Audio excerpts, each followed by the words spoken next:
Hey Doctor Who fans, and welcome to the Big Blue Box podcast. My name's Gary. My name's Adam. And welcome to episode 328. Yeah. One day I shall come back. Yes, I shall come back. Until then, there must be no regrets, no tears, no anxieties. Just go forward in all your beliefs and prove to me that I am not mistaken in mine. Our lives are different to anybody else's. That's the exciting thing. Nobody in the universe can do what we're doing. I've reversed the polarity of the neutron flow, so the TARDIS should be free of the force field now. You may be a doctor, but I'm the doctor. The definite article, you might say. The trouble with time travel is, one never seems to find the time. Change, my dear, and it seems not a moment too soon. Unlimited rice pudding, etc., etc. I am the Doctor!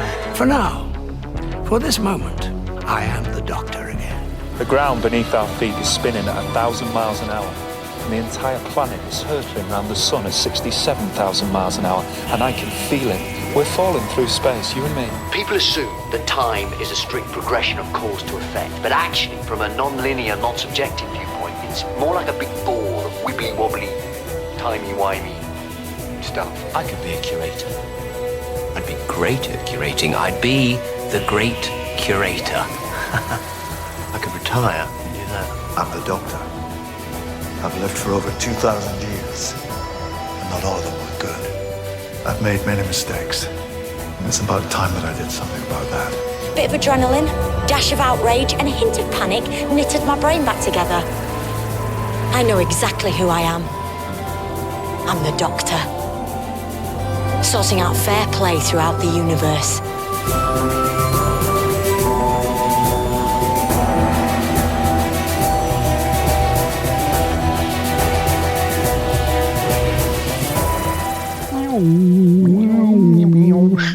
Hey Doctor Who fans, welcome back to another week. This is episode 328. I hope you're all keeping well and safe. Hope you've had a cracking week and that you've all managed to do something Doctor Who relatable. Related. Oh, we changed it up. Related. Another week, another podcast, another waffle about Doctor Who. Yeah, so I hope you enjoyed last week, 327, where we spoke about the old gunfighters. Yeah. Hartnell story. If you haven't, go check that one out. Still got that blimmin' song stuck in my head. Oh, mate. Pull up your glasses. Oh, no, I can't. It's proper earworm. If you start singing it, mate, you'll have another few days of it. Yeah. Let's not go there. Let's not do that. Yeah. No news to speak of today. We are going to mention a couple of bits in our waffle, though. Nothing newsworthy, anyway. There. To speak about. Nothing of substance. So we've got some Series 13 bits we just want to mention. But before we get into all that stuff, I just want to play a clip from one of our reviewers from last week. I very stupidly missed it out. Oh. Yeah, so it's, if you guys remember, a while back we had a very nice chap called Ian from France. Oh, Ian from France. Remember Ian? Yeah, does a lot of soufflés. Yes. Yeah, so he was a regular contributor, and he still listens to the show. He gets in contact every now and then and says hi, and he still listens. And he sent a review through, and I stupidly missed it. So I want to play that just because I don't want him to feel left out. So sorry, Ian, but here's your review of the Gunfighters. Hi, Mo from France here. So, the Gunfighters. Quick plot breakdown. When the town of Rockridge suddenly becomes the target of wealthy investors, the Doctor is appointed as the first ever black sheriff to stir things up, and everybody sits around a campfire making racist jokes and farting. Oh no, that's Blazing Saddles. Hold on. Here, we see the Doctor and team landing in the town of Tombstone, Arizona, where parodic Doc Holliday-related cowboy capers ensue. Hartnell's having a blast. The whole thing is played for laughs, and it's really hard to dislike. Maybe the only straight-up comedy Who story? I'm asking that as a question, not stating it as a fact, because there may be another Hartnell story that I've forgotten about. Really good fun. I enjoyed watching this almost as much as the actors clearly enjoyed performing it. 8 out of 10. And a quick heads up, guys, if anyone is interested, join me and my co-host Dr. L on our weekly Doctor Who podcast, Different Doctor, Same Old S. I won't tell you what the S stands for, because this is a family show, unlike ours, which drops every Sunday. Alors, ça suffit. Je partis. À bientôt, mes amis. There it is. Oh, it's pate he makes, yeah, not Yes, souffle. not souffle. Got it all wrong. I'll definitely check out that podcast, Ian, yeah, for sure. Thank you very much, Ian, and apologies again for missing your review last week. But yeah, I want to get that in. So his podcast is pretty cool. So same doctor, same old beep. Begins with an S. You know the deal. Yes. And they've got a few episodes in the bag now. They're up to episode 2019 or 20, I think now. They did a good review of Paradise Towers recently. Oh, so yeah. Go and check that out. So thank you very much, Ian. And a little shout out for your show on the on our podcast, on our show. Right, so series 13, bits and bobs, dude. We have a title for episode 1 that's going to land. Drop it. Drop that title. Next week, next Sunday, Halloween. It's going to drop, and it's predictably Halloweeny. It would be foolish, wouldn't it, not to have a Halloween style theme and title when it's going to drop on Halloween. That would be silly with the B, wouldn't it? It would, yeah. Yeah. What is it? The Pumpkin of Death? Yeah, the pumpkin spiced frightening latte. Yeah, it's called the Halloween Apocalypse. Halloween Apocalypse, right? The Halloween Apocalypse, and it's so if you're in the UK, it's going to go out at 6:25 on BBC One, not BBC 2 or 3, BBC One. This Sunday. And for our friends that listen over in the US, you're going to get that later on. So later on in the evening, our time, you'll get it. But, it'll be a bit later for you. I don't think it'll be 6:25, but just have a look at your local listings and all that stuff. I'm assuming it's going to be on BBC America or something like that. Yeah. So check out your local stuff. Anyone else in the world, wherever you're listening, I'm sure that the broadcast syndication stuff will have it somewhere. So just check your local listings and give it a search and so on. But so the Halloween Apocalypse, we've got a little bit of blurb for this one. So on Halloween, all across the universe, terrifying forces are stirring. From the Arctic Circle to deep space, an ancient evil is breaking free. And in present-day Liverpool, the life of Dan Lewis is about to change forever. Why is the Doctor on the trail of the fearsome Carvanista? And what is the Flux? What is Flux? What is it? The Doctor fell off the toilet and knocked her head. And when she came to, she drew a diagram. The flux capacitor. The flux capacitor, yes. Mystery solved. Mystery solved, mate. There it is. It's a Back to the Future crossover. That'd be cool. That'd be cool. So what do you reckon on this, dude? In my head, I've got visions of like pumpkins with evil faces on, flying through space, witches on brooms, all that stuff. I assume it'll be nothing like that. What do you reckon? I doubt it. Title's okay, I guess. I mean, I like the fact we're getting Doctor Who on Halloween. I must admit, I do like that, because that feels quite cozy, and it kind of feels like it suits Doctor Who's theme of being scary. But what I don't like is the time slot, 6:25. That's just a bit early. I was really hoping, it'd be at 7 o'clock at the absolute earliest, when it's getting dark, you snuggle up, right, it's Halloween, whoa, creepy. Let's get your costumes on, let's get in front of the telly, and let's be frightened behind our sofas and the Doctor being back and all that sort of stuff. But 6:25, that's kind of like, I don't know, that's Songs of Praise sort of time slot, I'm having my dinner, what's on TV tonight sort of time. So it's a bit early, I think, personally. I'd prefer it later. I mean, I know in this day and age we can watch it whenever we want, can't we? So it doesn't really matter. I could put it on later if I want to watch it at 9 o'clock. But obviously you want to be there, to see it as it happens, so you don't see any spoilers and stuff. So I'm excited. I'm looking forward to Doctor Who being back on Halloween. I think that's pretty cool. Just like the two merging together, but it's just the time slot. I think it's a bit early, don't you? It's just the time in the evening, isn't it? It's yeah. I mean, I'm sure they have lots of discussions and think about this stuff very carefully, but Sunday's a weird one for dinner time for a lot of people. So we have dinner quite early on a Sunday typically. We have hopefully we'll be having a roast dinner. Oh, I love a roast. An old roast. So we normally have that type of dinner at around 3-4 o'clock on a Sunday. So I'll be fine.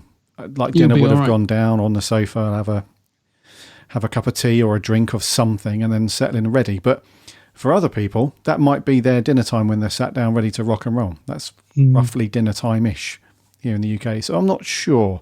It does seem a wee bit early. What do we have normally? Is it normally around 7:30?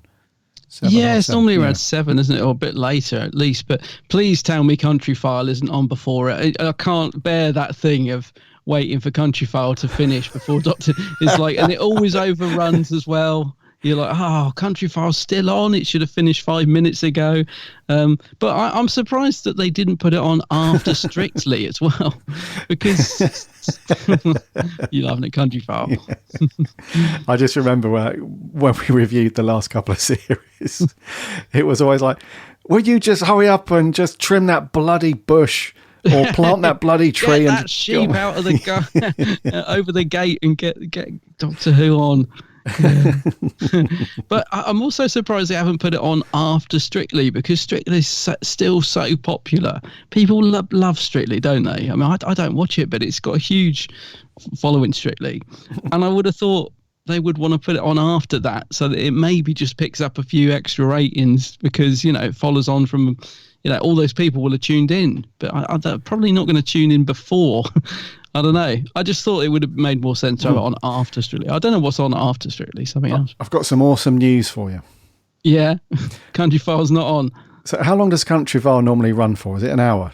Yes, an hour. Yeah, Feels so like 4, but yeah. Sunday the 31st of October. Country File, 5:25. Which means it will be on for an hour before Doctor Who. So you've got Country File to get on with. And then Doctor Who. There we go. And then, what's on after Strictly, just out of interest? What's filled the later time slot? I'm not sure. So I'm assuming it's Doctor Who, Strictly, and then something else. But, you know, I just wondered what got that later time slot, because I thought Doctor Who would be after Strictly. That made perfect sense to me. Yeah, I'm actually on the... I never thought I'd say this, but I'm on the Country File website looking at that stuff. So BBC One schedule, 31st of October 2021. So we have Country File, then Doctor Who, then Strictly. Then we have a brand new... we have at the end of the series of something called The Mating Game. Oh, that's the Attenborough which thing. is the documentary around animals getting busy. Yeah, yeah. So there you go. Not too bad, bud. Yeah, Not too bad. I see a lot. Some people are pleased. I've seen a few tweets saying it's a good time slot because apparently there's no competition on the other side, so that gives Doctor Who a better chance. But that also makes me feel like people are starting to think we're a bit desperate. Like, oh, don't put Doctor Who up against anything big because it'll get crushed. And I don't think we should be. It's a shame that we're thinking along those lines. You know what I mean? Doctor should be able to stand on its own 2 feet. We shouldn't be thinking, oh, let's put it on when it hasn't got anything. You know, when the news is on the other side, so it gets more ratings. It should be a force to be reckoned with, shouldn't it? Not like worried about what's going to tramp it in the ratings, sort of thing. Yeah, I agree, mate. Yeah. Yeah. But anyway, so there it is, 6:25. So, dude, what did you think to the new trailer? So, just quickly, last week I was saying about I didn't like the teaser. You know, that thing of her talking to the camera. I was like, oh, very cringy. And my exact words, I think, were something like, I need a trailer that excites me with monsters and something exciting in it. For me, that's what we got. It was they showed the trailer on Graham Norton, and then, of course, it was all over Twitter. And I wasn't expecting to feel much for the trailer. I've got to be honest, I haven't had much of a buzz for this series so far, but I really liked the trailer. It had Sontarans in it. It's got Weeping Angels. It's got an Ood pops up, which was surprising. But more than that, it had some new sort of faces, some new monsters that I thought looked pretty cool. So they got like these, weird Skeletor type faces with what looks like crystallized features, like glass. Yeah. And I thought, well, they look cool. The new Sontaran on a horse, I think looks cool. I can't quite decide. Sometimes I think he looks good and sometimes I don't. But I don't know, but overall, the visuals look very impressive, I thought. CGI looked pretty good. Yeah, it did hype me up. I have to admit, it was exactly what I needed to sort of get my head back in the game and think, okay, this could be good. I like the look of this trailer. But what did you think, mate? Did it have the same effect for you? It did, mate. Yeah. Oh, good. Yeah. Okay, cool. It would have been awesome if they'd have dropped it 3 or 4 weeks earlier, or even a fortnight earlier. So we're sort of coming up to the time.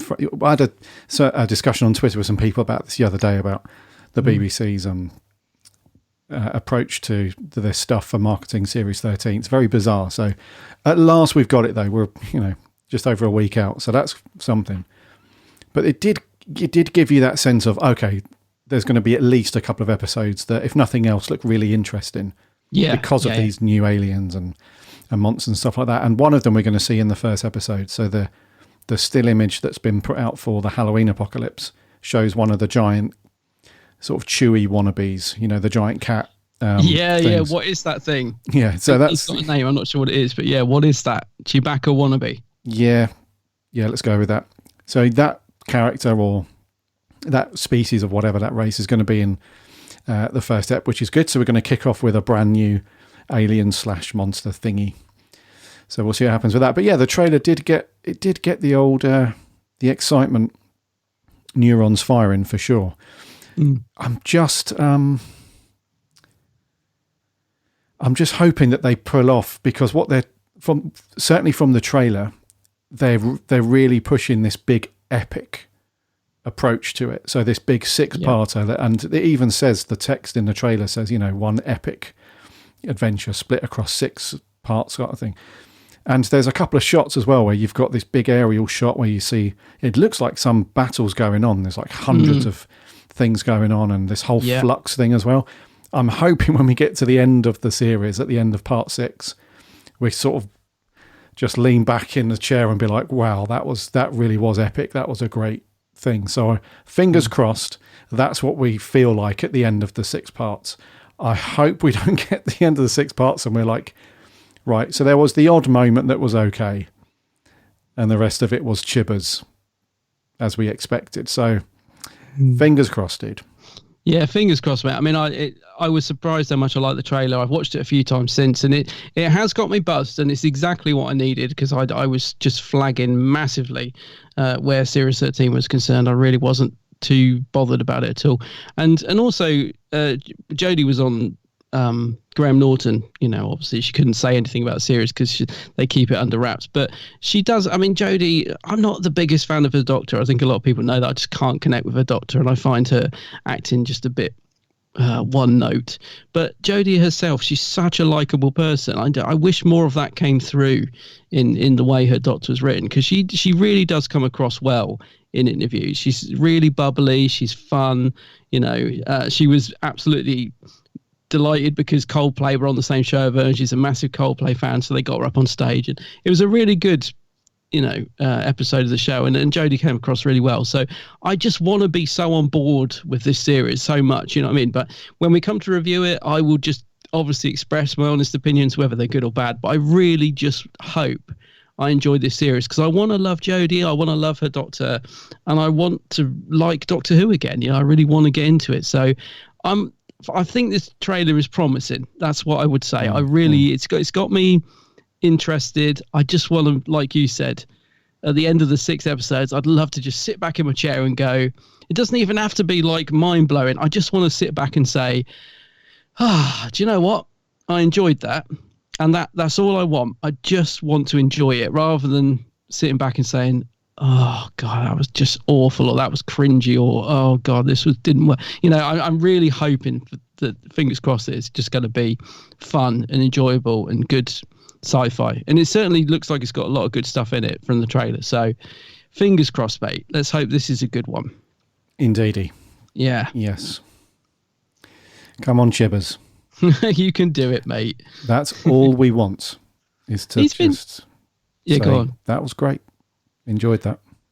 I gotta say, Chibbers has been talking a little bit recently. Don't know who to, but I've seen all these quotes popping up on Twitter that he's been saying that they've been really struggling to find a new showrunner, and he said he was something about, he was quoted saying, I threw a few batons at the BBC because I've been wanting to leave for a while. And none of this makes sense in my head. How can he have been wanting to leave for a while? He's only done 2 series and a few specials, and And if they've been looking for a showrunner for ages and couldn't find anybody, does that mean they sort of said, "Oh, we can't find anyone, so let's see if RTD is interested"? I don't know. Just the whole thing seems a bit weird to me.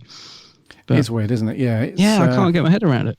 Yeah, that was an interview that he did with the Radio Times. Oh, Radio Times, yeah. Basically said he was doing some interviews and stuff, and the subject came up of not Doctor Who as a whole, but more when did you decide to leave and stuff like that. And he said it's taken longer than expected, if we're being honest. And then, like you said, I've been throwing batons at people for about a year, and finally someone's picked it up. So yeah, I mean, it does sound there is an element of this to me that's a little bit like, well, if you lot had liked it, I probably would have been around a bit longer. But seeing as you didn't like it, and now I'm going, I'm just it's a little bit of damage limitation. It feels like to me anyway. I'm pretty sure that if series 11 and 12 had absolutely smashed it, and it was like some of the greatest Who we've seen, and the ratings were back to the glory days of sort of Tennant's era, then I'm pretty sure then none of this would be happening. He'd still be on a showrunner, and he'd still be rocking and rolling. Because like you said, 25 years ago, in that very early interview with him with the massive glasses, that he was the world's biggest Doctor Who fan and had so many ideas and plans and stuff. And then when he finally gets the job, he's like, "Oh yeah, I said I was only going to be here for a year anyway, or 2 years." So it doesn't make sense to me either, mate. It's a little bit doesn't add up, does it? Yeah. No. So, but then that's Jibbers for you. Who knows?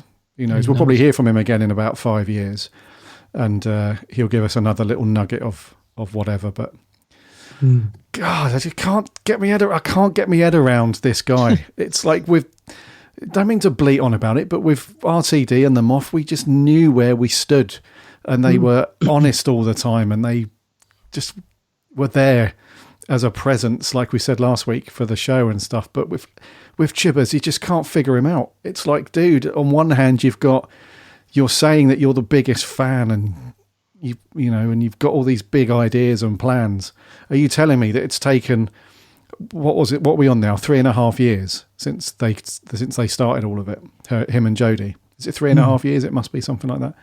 Are you telling me like ages? Yeah, you're telling me it's taken that long, and you've gone through 2 complete series to now end up to the point where you want to tell an epic story. Come on. I don't know. I don't know what's going on in he's the Chibnall enigma, isn't he? Yeah. He's an enigma, that man. Yeah. Yeah. Anyway, so maybe he'll do a book like Russell. Maybe he'll do the Chibnall's Writer's Tale. The Writer's Tale, yeah. It will just be like 3 chapters. Because those books were based on email conversations, weren't they, between Ben Cook and RTD and a couple of other people. Whereas the Chibbers, because he doesn't say anything to anyone and keeps everything so secret, the book it would be just a magazine, really. I was going to say his when he does the odd production notes for the Doctor Who magazine, they're really short. Yeah, that's what I mean. It's like he could barely, Chris, they're on the phone. Can you do the production notes this month or not? Oh, I'll see if I can write a few words. Like getting blood out of a stone. Out of a stone. I was just about to say that. Yeah. So Chibbers, tell us about your time during the last series of Doctor Who. It was good. Any other thoughts? No. Great. So the book publishers are lining up around the block to get your thoughts in the next book of whatever that's going to be. Awesome sauce. Cheers, Chris. I don't know. Because if you'd have asked any other person that same question, you couldn't shut them up. Yeah, you wouldn't be able to shut Russell up. And I mean that in a good way. I love Russell. Yeah. Oh, well. Right, come on, Chibbers. Last chance. Actually, no, it's not fair to say, is it? That's not fair to say, because there are a lot of fans of Chibbers and Jodie's era that don't consider this to be Last Chance Saloon. So, but for us, it's a little bit of a, come on, you've got one more shot to give us this big epic tale of stuff. And whatever the flux that, and then the 3 specials and all that, of course. We still got that, because that's kind of, we still got all that to come in with as well next year, but that feels weird as well. Sorry to keep saying it's weird, but it's weird. This seems strange. So they filmed all that, but we're not seeing it till next year. And again, that must have been written pretty quick, because they sort of asked him to do that extra special, and it's already been written and filmed. That concerns me a little as well, like how quickly they've been done. Do you know what I mean? If they were resuming next year to film them, but they're already filmed and in the canon. Don't know. I don't get what's going on in the production side of things. But maybe we'll look back on the Chibnall era in a decade or two and be like, actually, we could see what he was trying to do. And sometimes these things, they do age pretty well. It depends. Yeah, you know? I think I'll be able to revisit it with more of open-mindedly maybe when we've got a new Doctor. I think, once that era's done and you kind of let it just settle and then go back and watch it, I think you might be able to enjoy it more, I think, somehow, hopefully. Yeah, because we've experienced that a few times on our show, haven't we, where we've reviewed a certain story that we both thought, oh God, I'm dreading reviewing that because the one time that I did watch it, it was dreadful. Yeah. And then we come back and we're like, actually, now that time has sort of aged it a little bit and other stuff's happened and stuff, it's actually pretty decent. So who knows?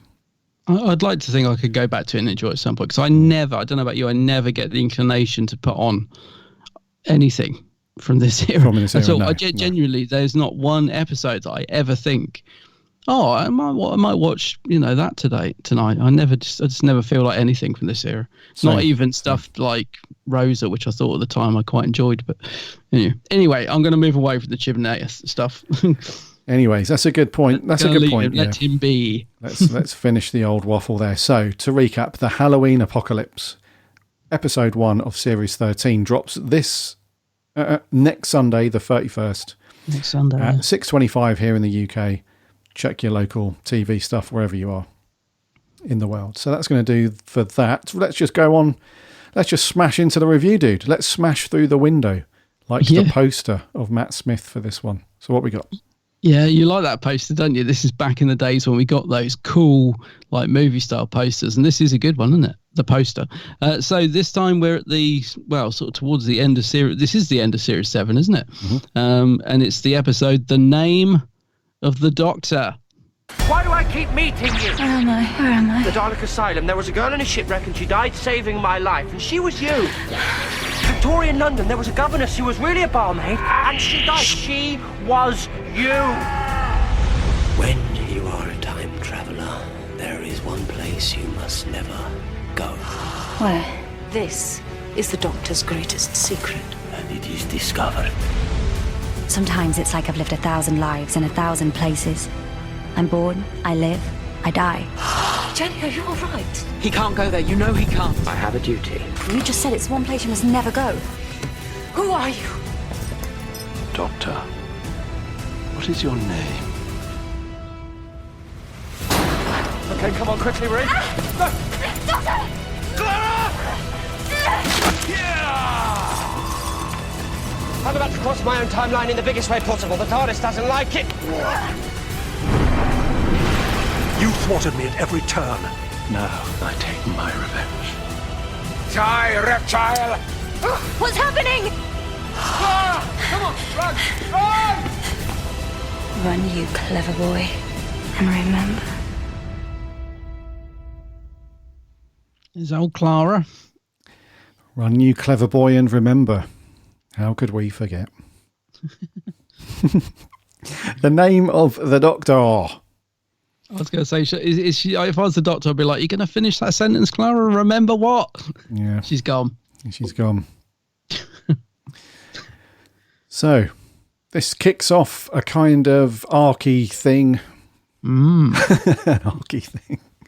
This kicks off an arc of stories such as The Night of the Doctor, which was a mini episode followed up by The Time of the Doctor. God, do you remember when Night of the Doctor dropped? Like, it was quite a big surprise, wasn't it? It was sick. Do you remember that? How amazing that was? It was, oh, God. No, I've missed one out. We've got The Day of the Doctor, haven't we? Which is the 50th special with... It's the 50th, yeah. Night of the Doctor with McGann. Yeah. Yeah. Then Day of the Doctor, the special, and then Matt Smith's last story, The Time of the Doctor. Yeah. Yeah. This one, though, Name of the Doctor, it was First broadcast back on the 18th of May 2013. Oh, wow.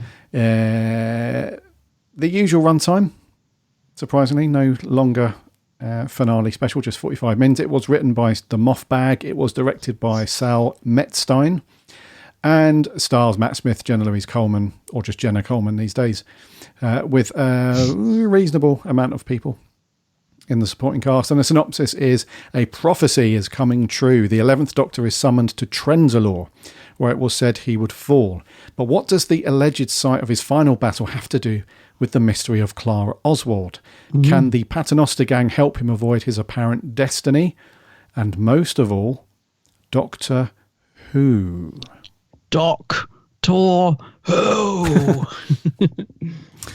What do you reckon then, dude? To the sandwiches? Nope. The chili? Nope. The, what is it? The evening? The pseudonym? The name of the Doctor? What do you reckon? Do you know what? Just looking at those, just the whole theme of that: night of the Doctor, day of the Doctor, name of the Doctor. I'm getting really nostalgic, mate. I would love to go back to this time. It was a really great time, wasn't it? Awesome. All this stuff leading up to the 50th, and the trailers we got, the night of the Doctor with McGann, popping up out of nowhere, and then obviously the 50th, and fandom was in a good place. All the conventions. I tell you what, I really. If I could jump in a TARDIS, I'd love to go back to that 50th. We went to the Doctor Who celebration together, didn't we? But did we go to the 50th together?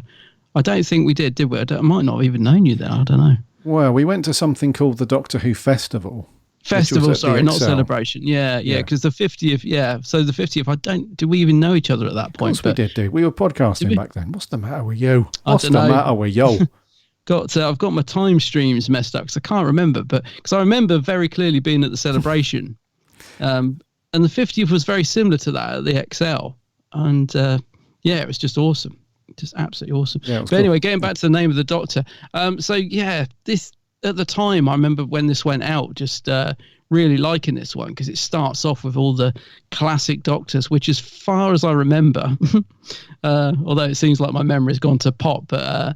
I don't remember that being leaked, or I seem to remember being surprised seeing all these classic Doctors popping up on screen and being like, oh, wow, this is it. We're getting into the 50th. We're getting close to the 50th episode. And before that, we've even got the Moffat's thrown in the classic Doctors already. Oh my God, what's going to happen?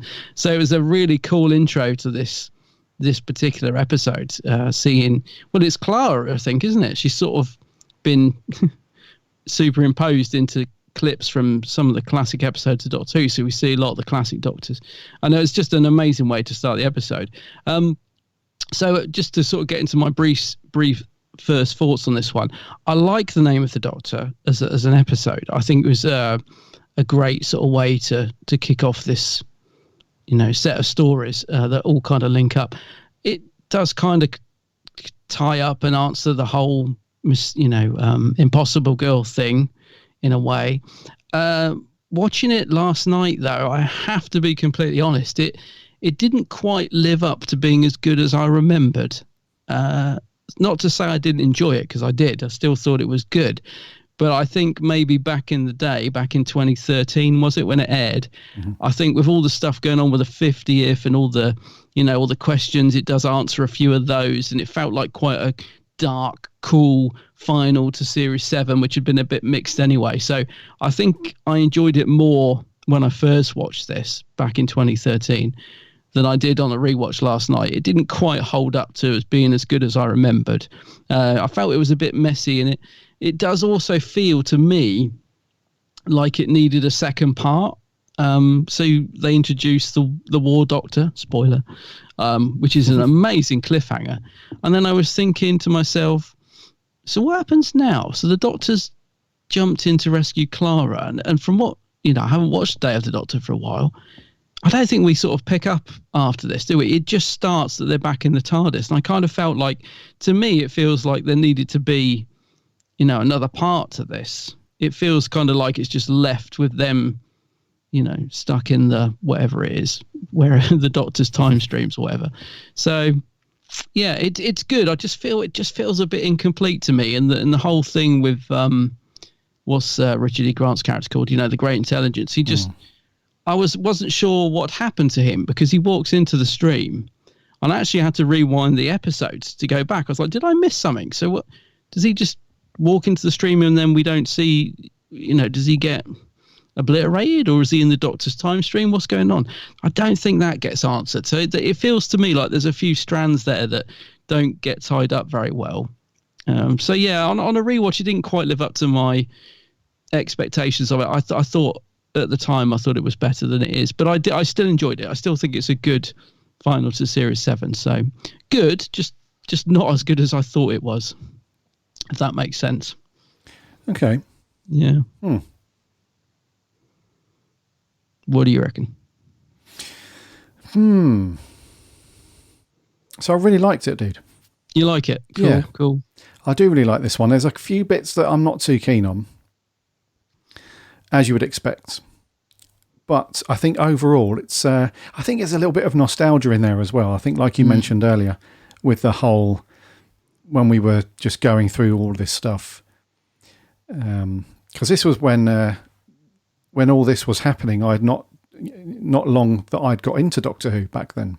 Yeah. So this was all sort of fresh for me and was all rocking and rolling. So it does bring back some cool memories of having that. And it was, I think this is what we mean. So for the benefit of the listener, when Adam and I are talking about, when we say things like back during Doctor Who's heyday or the glory days and stuff like that, we're not necessarily referring to the classic era as such, although that did have its high moments and stuff. We're more referring to when, not just because this was the 50th, but when we got just a bunch of supporting stuff and it was promoted very well and there was just the marketing things just seemed to all click nicely. And by the time you got to the series, the beginning of it or a particular episode, the hype train was just moving a lot faster, and it just felt like the show had been treated a bit more with what's the phrase or the word? It felt like the BBC had viewed Doctor Who. It gave it the presence that it deserves, I think is the best way to put it. Because if you think to what was happening back then, if we take the 50th anniversary stuff out of the picture for a second, you still had all the kind of mini episodes that went out on the red button or on the website and stuff. You had that thing called She Said, He Said, which starred the Doctor and Clara, and they were having that big kind of, one of them was talking about how they didn't know the other one very well, and the other one was doing the same thing, saying they didn't really know each other that well, even though they'd been together for a while. And it was the kind of run up to them discovering the secret of each other at Trenzalore. So we had that thing. Then you had another mini episode that went out before it called Clarence and the Whisper Men, and that was the whole backstory about that prisoner that you see at the beginning of the episode. Why he was in prison and why he learnt the space-time coordinates and all that stuff. And the Whisper Men had promised him like a long, full life, and basically just baited him into, starting the whole story off. I've forgotten about all of this, mate. Yeah, amazing. And then we had 3 separate episodes all around Strax, and it was him like, it was him contacting the Centaurans and saying about this big battle that was coming. And there was another one called Glorious Day, I think. The Glorious Day is almost upon us, in which he talks about a lot of death is coming and his own and all that sort of thing. And then, so we had all that. And then on top of that, we had these extra posters that were designed and they were put out on billboards. And, that's what we mean when we say that the Doctor Who machine was ticking over really well back then. Yeah. And this really kicked off from Tennant's era all the way through really to the end of the Moff era and Matt's era. So when you consider all of that stuff and then you compare it to, which is fairly or unfairly depending on how you view it, but when you compare it to Jodie's era and the things that we get in the run up to these series, it's a real big difference. It's a vast difference to how it's been treated and how it's been marketed and all that. And then on top of that, when you also consider that we had Doctor Who Confidential rocking and rolling, and we had a lot more behind the scenes and all that kind of jazz. It just felt like, anyway, I don't want to get into that too much, but it felt like back then, with a combination of the nostalgia stuff and how well Doctor Who was in the public eye at that time, it does give you that cool feeling of like, yeah, this is Doctor Who. This is, it had that mystery. We still don't know the Doctor's name, but they tried to push it, but there was that mystery that they kept behind lock and key. So we had all that stuff. So I love that. The only things I didn't really like was the whole Clara thing. The whole Clara thing with we find out why she's in the Doctor's previous incarnations and everything. From this point on, she jumped back into the Doctor's time stream because the Great Intelligence did that first, and he was going to go and torture and kill the Doctor across all of his years and all of his previous selves and stuff. So she jumps into the time stream to help him and save him, which is why she sees every incarnation. But the whole thing I didn't understand was why he never interacted with her, why they didn't do that bit. I get that they've gone through a slight change in Clara's thing. It was the mysterious, it was the impossible girl and, some other things. And there was that, again, they had that mystery behind her backstory. But it's weird that she interacted with the first Doctor, when she tells him that, don't steal that TARDIS, steal this one, like the navigation's knacked, but you'll have a lot more fun. That was very cool. But then when the next incarnation or whatever of the Doctor sees her, he doesn't recognise her, he doesn't know anything about her. And it's just weird. And it's weird that it's taken this many incarnations, and we're now at Matt's Doctor, for him to then recognise Clara and interact with her and stuff. So there's a bit of weirdness there, which I wasn't too sort of fond with. It was too timey-wimey, and I think we needed just a bit of closure there. But having said that, I understand why they did it, because Jenna Coleman was meant to be off out of it at this point. This was meant to be her very last story. Was it? Oh, right, okay. Yeah, so it wasn't until really, really late in the day she's actually, I want to stay on and do the special in another series. So like, I think she did that a couple of times, didn't she? Yeah, so they were like, okay, so we can't have this ending then because we need to bring you back. So I understand they wanted to keep a little bit of that mystery there, because I think they go on and reveal a little bit more about this stuff and talk about it a little bit more in The Doctor Falls. That's where they explore, the Capaldi story, where they explore a little bit more around the time loop of them together. So they revisit a little bit more. But overall, I really liked it, dude. But there's just a few little bits that we'll come on to as well that I wasn't really sure on, that didn't really hit home. But that's nothing new, though. I felt that at the time anyway. So, so what did you think to the... Because we have two plots running again. They seem to do this, don't they? And they converge later on. So we have the Paternoster gang. They're sort of worried about what's happening with the Doctor and the whole Trenzalore thing that they've learned from this prisoner. And then you've got the Doctor and Clara, who also learn about it. Clara was in that conference call, quote unquote, with the other people. Yeah. And then she tells the Doctor, and they go off and do that, and then they converge. So... not too timey-wimey in that respect, though. So story-wise and plot-wise, what do you reckon to that?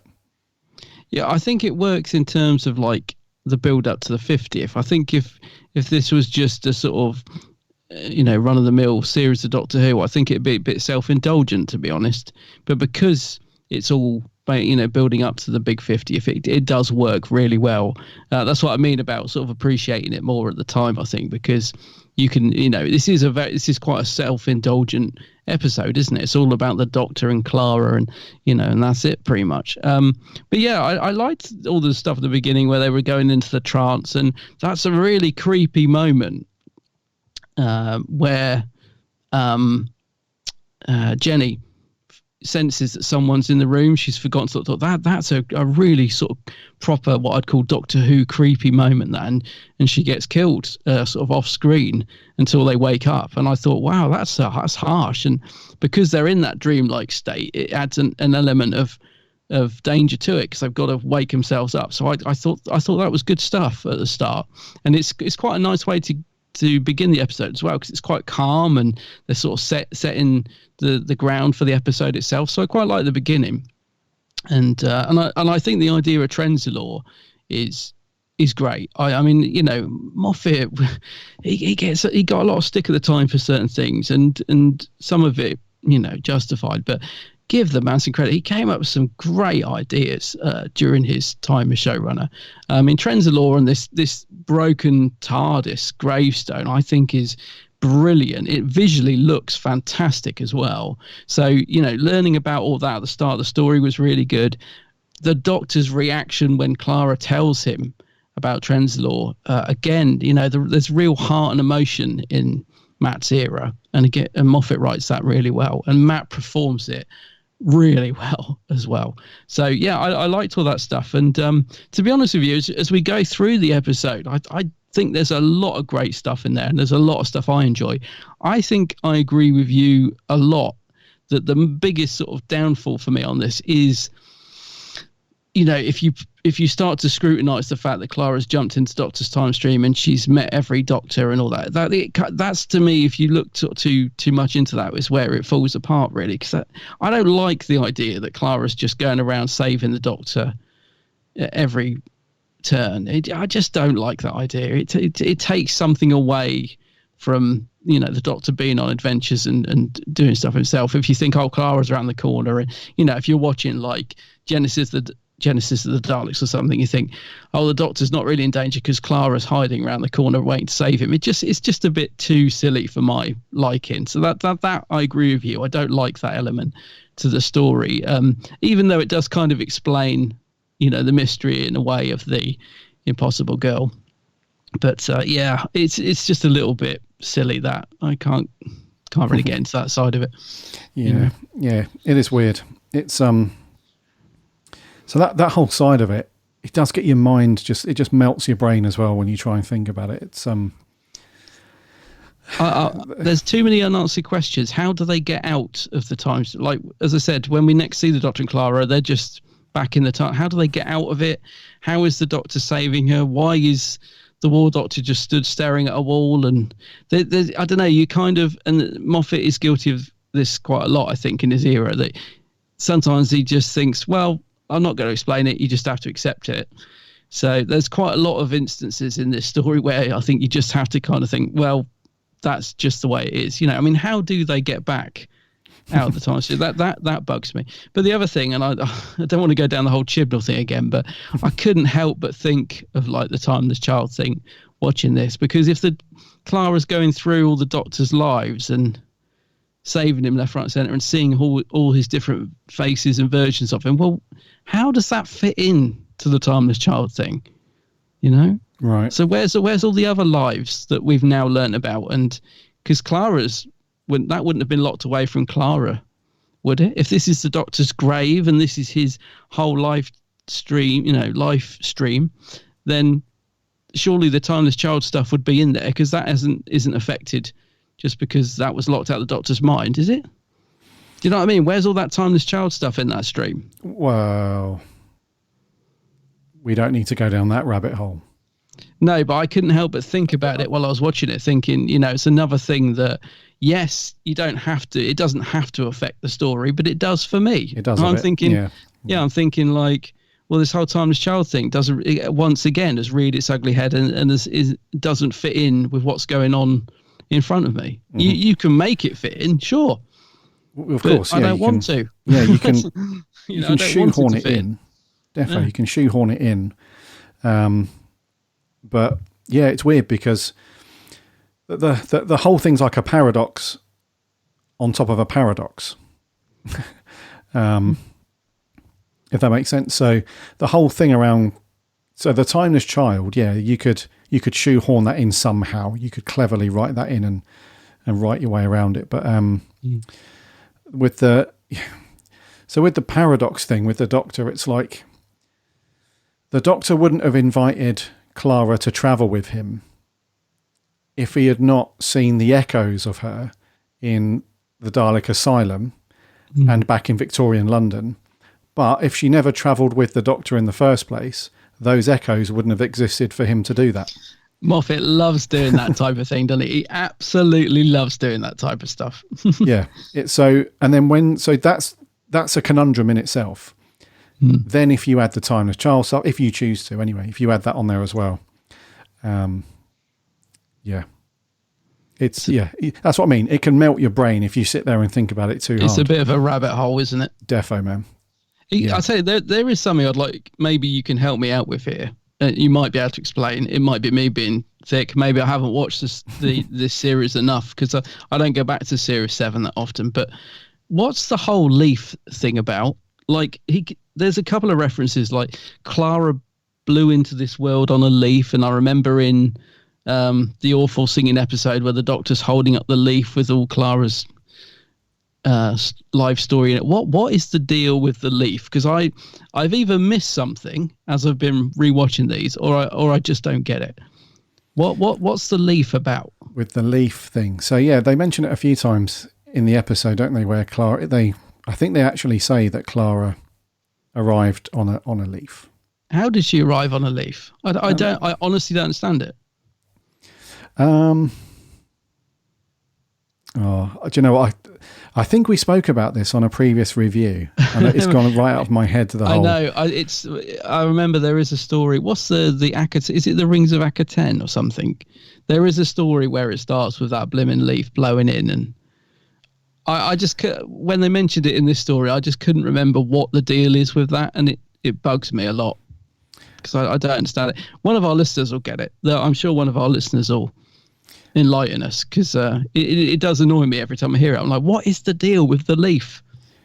God, I'm trying to rack my brains now. Because don't worry, but leave it to one of our brilliant listeners. Someone will get it. Someone will know. I just thought you might remember, but I can't remember. Yeah. But I think it's just meant to symbolise Clara's coming into existence. As in, it's the thing that brought her mum and dad together. I think that might be it. If I remember. That might be it. Yeah, doesn't a leaf blow into someone's face? On her mum's face, yeah. And then she ends up keeping it, and then something to do with that's the connection of how she meets her. Hold on. No, you're on the right track, I think. Oh, that's right. Yeah. So her mum's about to have an accident. Her mum's about to be hit by a car. Yes. No, hold on. Her dad's about to be hit by a car. And then the leaf blows in his face. And then it's a woman called, what's her mum's name? Ellie. I think her mum's name's Ellie. And she pulls him out the way, and they're still holding on to the leaf. And then they sort of, it's like love at first sight almost sort of thing. Of all the things that would blow into your face and stop you going in front of a car, a leaf. Yeah. Okay. All right. This all coming back to me now. I think you could probably. So he's crossing the road. It's a windy, rainy day. A leaf's blown in his face. It stops as he stops in the road as the leaf hits his face. He's about to be hit by a car. I can't remember his name, but Ellie saves him. They then fall in love. They keep the leaf as a reminder. They give birth to Clara. Yeah. And the leaf is a symbol of their love and all that stuff. So the leaf is really important, because if the leaf didn't hit him in the face, they wouldn't have met. Clara wouldn't have been born. Hallelujah. Moffat, you romantic soppy so-and-so. You old git. Yeah. How many bottles had he sunk before he wrote that, I wonder? But no, actually, do you know, now you put it like that, it's quite sweet, isn't it? But yeah, okay, now I know what the leaf is. Got it. I think I'm sure that's what it is. Our listener will probably be like, right. No, Gary, it's actually this, but that's what I remember. I had to rack the brain a little bit there. Yeah. Anyway. Yeah. So, what were we talking about before that? Just about, like, I don't know, I can't remember the doctor's name. Doctor's name. Oh yeah, just something to do with doctor's name. So the storyline, sorry, yeah. So the whole concurrent thing. Right, so Paternoster Gang. We see them first. They're in it throughout the whole episode. Before we crack on with their involvement and stuff like that, do you still think that they should have got their own series as a spin-off? Yeah, I do. I was about to say that. I can't understand why that was never done, because Doctor Who's kind of rocking and rolling at this point. Like you said, 50th, it's all going on. There's a lot of buzz around it still. Was Sarah Jane Adventures still going at this point, or had that finished? I'm not sure. But yeah, I think the Paternoster Gang would have been a cool little spin-off. It lends itself well to that sort of thing as well. It would have been a good spin-off. I think the characters are strong enough as well. I think you got Strax there for the comedy side of it, and Madame Vastra and Jenny are good characters. I think it could have worked, definitely. Yeah. So Sarah Jane had wrapped up a few years before. Yeah, I thought it had, yeah. Yeah, 2011, Sarah Jane had wrapped up. So this is a couple of years after. So we were kind of... It would have been great to have a spin-off at this point because, popularity was still really high and, Doctor Who was doing pretty sweet. So it would have been cool. And the thing I like about the Paternoster Gang is the dynamic between Strax and Vastra and Jenny. Yeah. I think that there's so much that the scenes that you see them in, you just... For me, anyway, the way I see it is that there's a whole load of stuff going on that we don't see. Yes, I was just going to say that. You feel like they're always working together when they're off screen, don't you? You get the feeling that they're going on adventures when the Doctor's not around because they always seem to be in the middle of doing stuff. So and they're quite sort of well-formed characters already, aren't they? I think that's why they would have worked as a spin-off. Yeah, but you do. That's exactly what I was going to say. You get the feeling they're always in the middle of an adventure or doing something. They're not just sat around waiting for something to happen. They're always in the thick of it, aren't they? Yeah. Yeah, and they fall into that really nice little bucket of you know what to expect because of what they're doing. And what I mean by that is with Sarah Jane, it's exactly the same thing. The Doctor's not around all the time, so the other alien threats and the other things that are happening, she's there to save the day.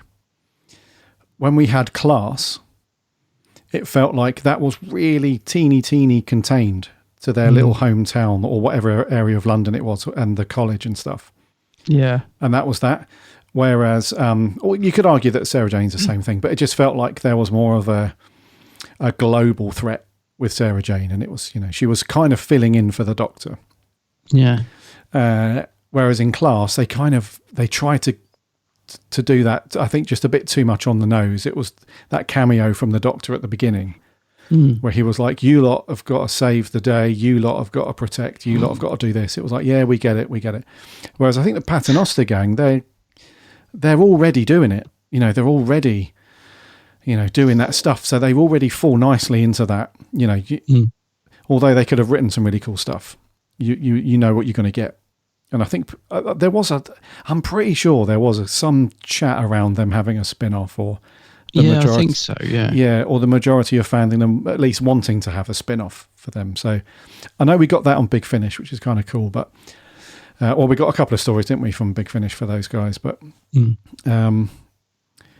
yeah, I would really... So the scenes that we have in this episode with those lot in it, I don't know, it's just something cool around that dynamic. So you've got Strax, who's just a complete nutter because of his position within the Paternoster Gang, but how he's not a proper Centauran anymore. Do you know what I mean? Although at times he thinks he is. And that's what's funny about him. That's why that character's great, because that scene where he's in Scotland and he's having that big old ruck with that Scottish guy and they're about to beat the crap out of each other. He's doing that because he thinks he's still a warrior and he thinks he's still, battle is, the most honourable thing and all that lot. But in reality, it means nothing. It's just some drunk Scottish guy that he's having a fight with. But for some reason in his head, he's taken it as this huge, aspersion upon his character. So he's like... anyway, when he gets the call to say, it's that little kid comes in, he's like, you've got a telegram, and he's like, oh, it's a conference call, and then he gets knocked out and stuff. And then Vastra and Jenny, they're a lot more.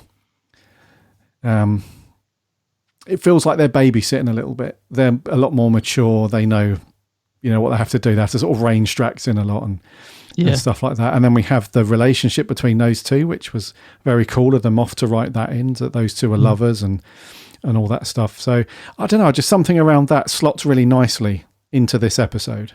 It provides, because if you just had the Doctor and Clara throughout the whole thing, it would have been, at the end of it, you would have been just burnt out and tired, because there's only so much that you can still hammer home the whole going to Trenzalore to see my grave, to do this and do that. You needed that. First of all, you needed that little bit of comic relief from Strax and those guys in general. But secondly, you needed that just something else going on. And even if they converge towards the end and they help the Doctor and they're behind him and they're backing him up and all that stuff, you still needed it. Although it's a very much a Doctor-focused story, in my opinion anyway, you absolutely needed them. So those guys were cool. Yeah. Yeah, definitely needed them in the story. I like the character of Strax. I know some people feel like the character sort of slightly undermines the threat of the Sontarans. I do get that to a point, but I do think he works well as a character, and I think Dan Stark is good, in the role of Strax. No, I agree with you. I think the three of them work very well together, and this story definitely benefits from having them in it, and they're well used in it as well. Like I said, the whole beginning and stuff. The Moffat can't bring himself to kill anyone off though, can he? Like when Jenny died, because I haven't watched this for a while, I thought she was dead. I remember thinking, oh yeah, that's right, Jenny dies. But of course, she does get brought back to life. And I thought, that's quite a running theme in the Moffat era, isn't it? He finds it really hard to kill off any character. Like poor old Rory died about 20 times getting brought back. So yeah, I mean, I'm glad she wasn't killed in a way. But it just struck me that the Moffat always finds a way to bring back characters once he's killed them. It's like he writes it and then he goes to bed and he's like, oh no, I've got to change that tomorrow morning. I've got to rewrite that. I've got to bring them back. I can't kill them off. Well, do you know what it is, like dude? He can't sleep thinking about it. I think, in my opinion, he's writing a little bit of himself into the Doctor's character there, because River Song says he hates endings. And I think at some point in another story, she says that the Doctor hates goodbyes. I'm pretty sure somebody says that about the Doctor. Yeah. And really, that's the Moff. The Moff doesn't like killing people off. He doesn't like endings. And maybe he's putting a little bit of himself. Because a lot of writers do that with characters. They find something within that's relatable to the people that they're writing, and they'll do that. So that definitely feels like the Moff. Yeah, that's a good point. It could well be.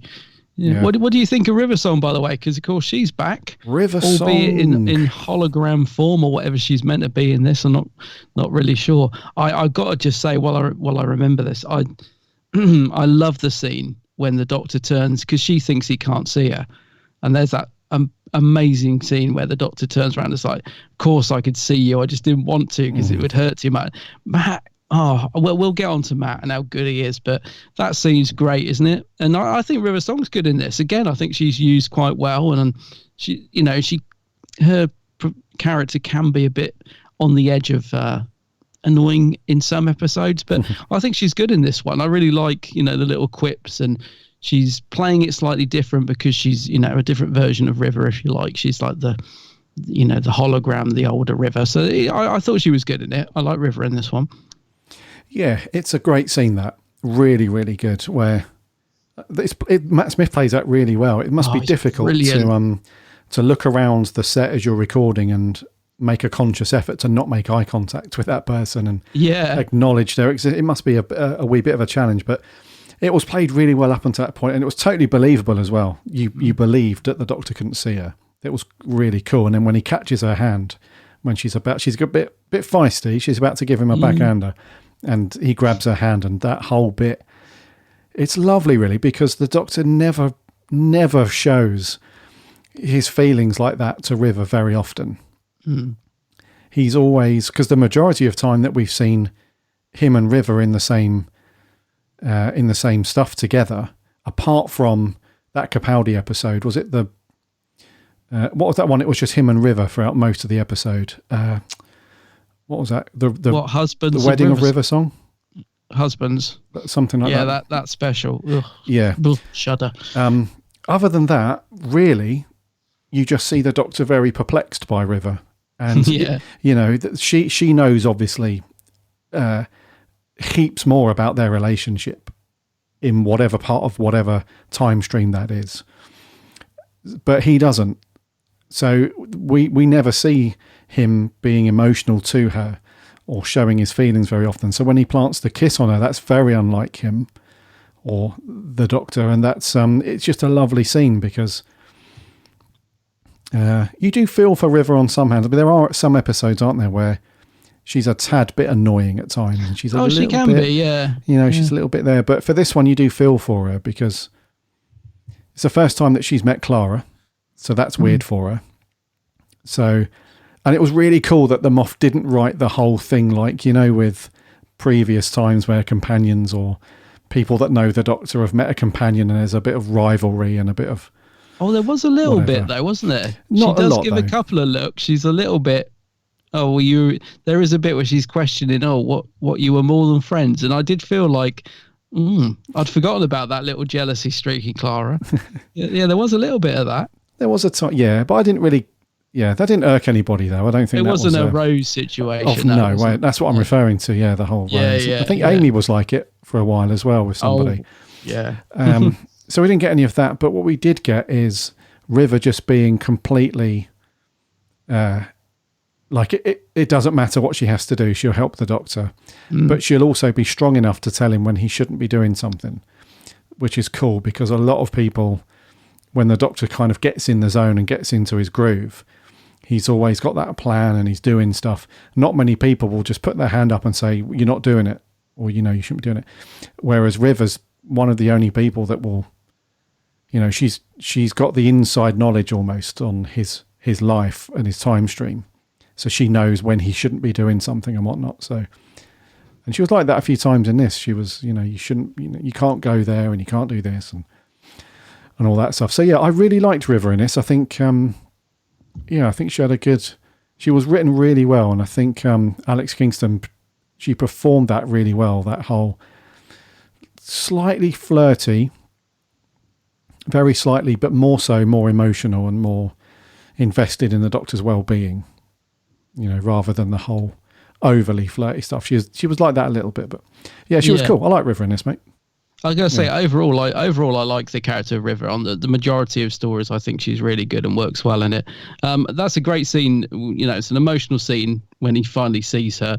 And also, this is what Moffat's great as. Just as he's pulling all your heartstrings, he throws in a good comical moment. And I love it when the Doctor turns around because he kisses River and then he's like, God knows what that looked like to the other guys watching, because obviously they can't see it, so you're thinking, oh, that's good. So the Moffat's great with little moments like that. But no, Alex Kingston, good in this. I like the scenes. Like, I love the bit, again, this is down to Moffat's writing. He's very clever and he uses very simple ideas really well. So there's the bit where Clara's talking to River by the gravestone and the Doctor's like, who are you talking to? And you think he's going to see River, and because he says River's song, you think, oh, he's seen her. But no, he's looking and it's her gravestone. And the Moffat's great at throwing in stuff like that you didn't expect. And of course, it turns out to be, a way to get into the sort of TARDIS tomb and stuff. So, great ideas like that coming out from Moffat in this. Yeah. But yeah, I like River's song. I think she's pretty cool.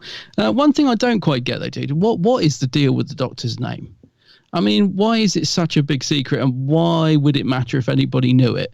Because that's the other thing that I don't quite get. Like what? Yeah, why is it a secret? Like, why can't he just say, okay, fair enough, guys, it's a bit embarrassing, but my name's Bernard. Okay, I didn't want to tell you, but what? Like, what is the big? Bernard. What is the big deal? I just don't quite understand it. Well, because that's the essence of the show. Doctor Who. That's the whole point of the program. I guess. Yeah. Yeah.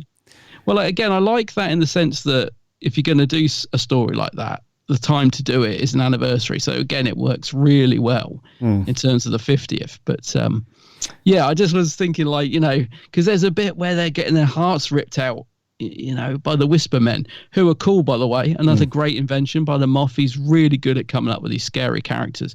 Whisper Men, brilliant. But I was just thinking, Doctor, just like they're ripping Clara's heart out, literally. Just tell him your blimmin' name. It can't be that bad.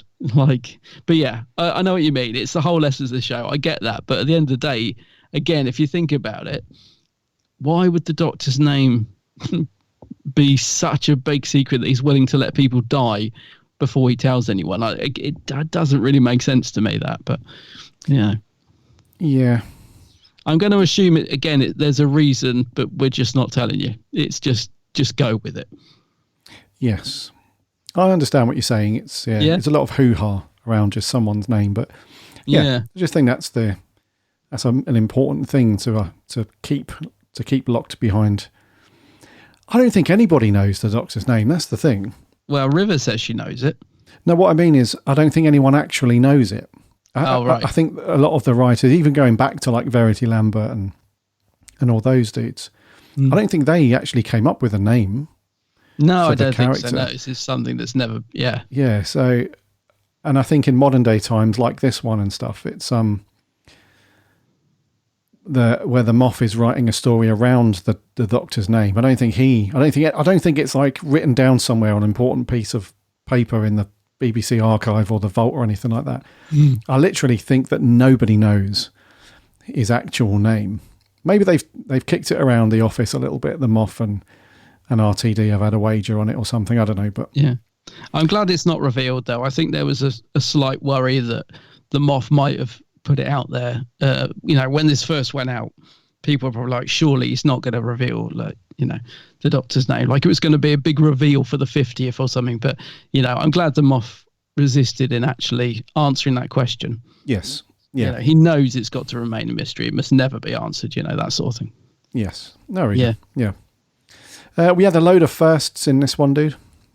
Sometimes stories do things that you've not seen before. So it's the first time that they've, the first time since 2005 anyway, where they use somebody is called the Doctor by their number.